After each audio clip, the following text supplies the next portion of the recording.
From Los Angeles, I'm Alex Curry here with Skip Bayless and Shannon Sharp. Good morning, guys. How we doing this Friday? Good morning, Alex. I'm doing well. You don't see what I got on. Skip got that old. I don't even care. You don't care about it, is it? Nobody cares. Nobody notices. This is our President-elect Biden blue right here. Is it? Okay. Yeah, that's what they call it now. Congratulations for that. And yet, I am here to say, I'm proposing a bet to you. I will bet you 1,000 cases of Diet Mountain Dew that my Dallas Cowboys do not lose this Sunday. Yeah. I will bet you 1,000. Will you accept? I bet you, I tell you what I do. Just for you, I give you one case, say you lose the bye. Lose to the bye? Yeah. My team is capable this year of losing to the bye. Yeah, exactly. Especially if bad plays. And y'all will come out the bye and catch an L. Okay, here we go. Can I get a bet for next week already? No. No way. Well, let's get to it because we have a lot to get to today, starting with Tom Brady, who suffered the worst loss in his career with his 3-interception game against the Saints. Now, Brady and new teammate Antonio Brown have an opportunity for redemption against the Panthers. The good news for Buccaneers fans is that Brady is 7-1 in his career following a loss of 20 points or more. So, Shannon, will Brady bounce back from what might have been the worst game of his career? Well, Skip, I believe he'll be better because this team is really set up. I mean, sometimes you struggle, and then you catch the right team at the right time. And I believe the Carolina Panthers is the right team at the right time because what Brady struggles with, Skip, is pressure. And what the Carolina Panthers defense don't do very well is pressure the quarterback. They have 10 total sacks. 4 by one guy, Burns, who was the first-round pick, if I'm not mistaken, out of Florida State. They only have 23 quarterback hits. So Brady should be able to stay upright, be able to survey the field without somebody sticking a helmet up under his chin. That's where he struggled. That's where he got into the problems last week, Skip. You look at the games in which he's lost. He's only lost 3, 6-3, which is a very good record that they have a little over the halfway point. New Orleans, first game, pressure. Chicago in Soldier Field, pressure. Last Sunday night in his home, pressure. And that's not what the Carolina Panthers do very well, Skip. I got some stats for you. You love stats. This is what Brady is against the pressure. His completion percentage is 33% against pressure. That's 32nd in the NFL. Now, there's only 32 quarterbacks. For that, yards per attempt versus pressure, 3.1, 30th in the NFL. His QBR versus pressure is 5. It's Joe Flacco. I think somebody else. Who? Joe DiMaggio was number 5. Or was that Gary? One of them guys was maybe Mantle. Anyway, Skip, that's not very good. And considering Carolina don't pressure very well, he should be able, like I said, survey. AB, you want it? Oh, Mike Evans, you need it. Chris Godwin, you need it. Hey, Gronk, I'm going to get you involved. Struggled a little bit last week. So, Skip, I don't see the Carolina. And plus, McCaffrey just came back, balled out against Kansas City. And he hurt his shoulder. Now, they said he might, but he's looking doubtful, looking like he's not going to play. They're different offense when he's on the field because he can run it, he can catch it. So they find a myriad of ways to get him the football. And with them being shorthanded like that, without McCaffrey, I believe Tom Brady, even though Mac does not play defense, I believe this defense is set up for Tom Brady to have a big day. So I don't see him struggling like he did last week. So, you are picking the visiting team. Yes, I am. The Buccaneers. Yes, Do you have a score?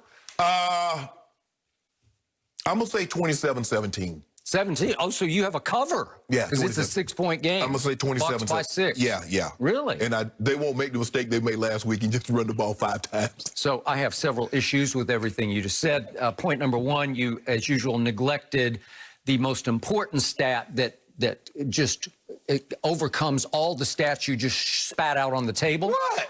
Who was, going into Sunday night, the most or best protected quarterback in all the NFL? Who had the least pressure on him of any quarterback in the whole league coming into Sunday night? Guess who? Brady. Tom Brady. Yes. So just junk all those stats because they don't matter. Because against pressure, he had so little pressure on him. Yeah, you're right. He's the same at 43 that he was at 33, that he was at 23. Same in every way. His arm is just the same, and his one weakness is just the same. He is not mobile.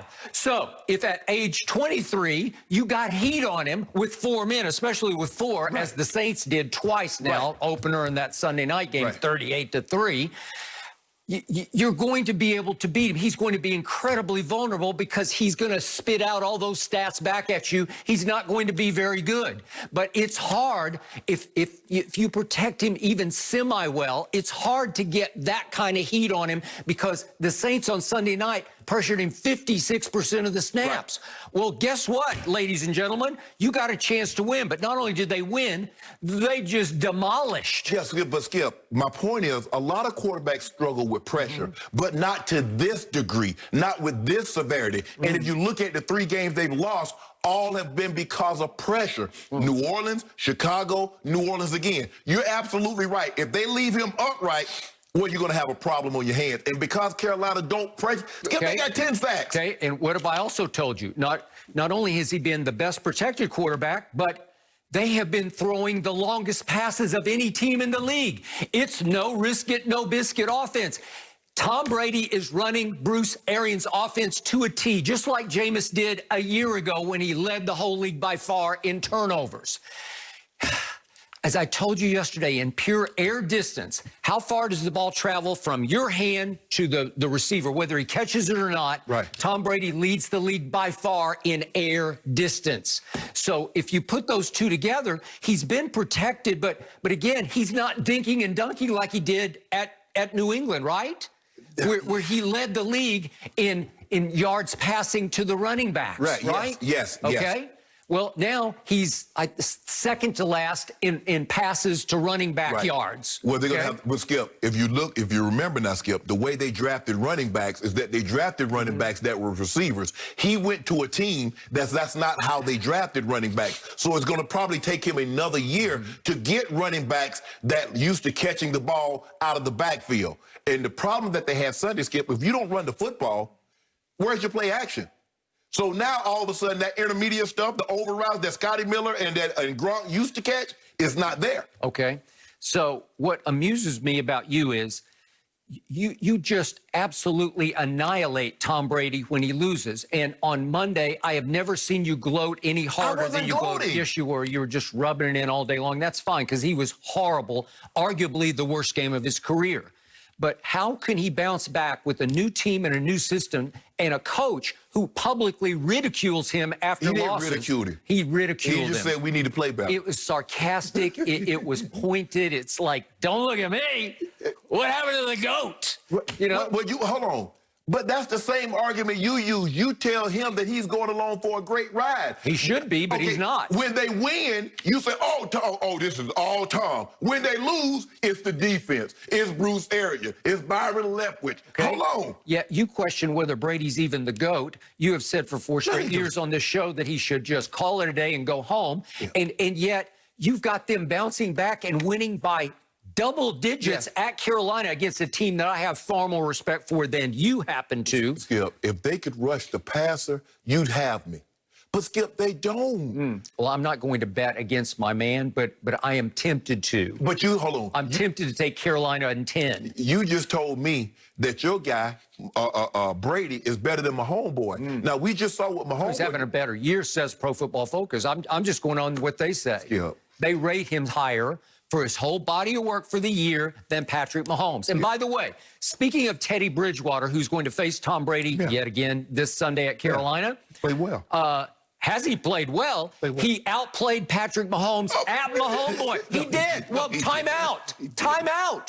He had a QBR. You love QBR. You've been throwing it at me all week. He had a QBR, did Teddy Bridgewater, of 89 to Patrick Mahomes, 83 at Kansas City. And Kansas City was in trouble in that game late in the third quarter into the fourth. In trouble, and they pulled it out 33-31 because Teddy Bridgewater was dealing. Yep. You don't think he's capable? Yes, absolutely he's capable. Okay. Let me ask you something, Skip. Throw stats aside. What did your eyes tell you?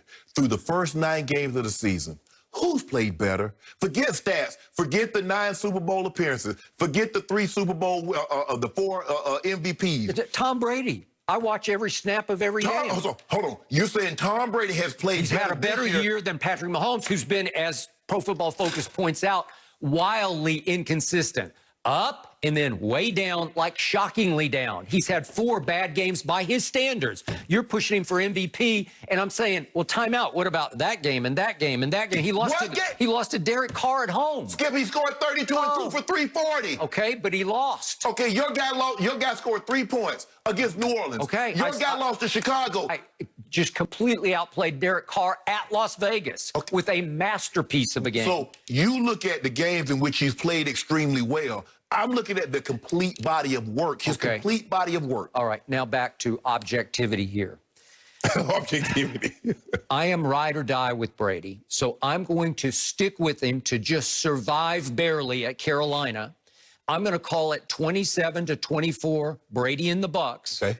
But I am here to say, with open heart, I'm just going to bare my soul, I will not at all be shocked if they lose this game. I think they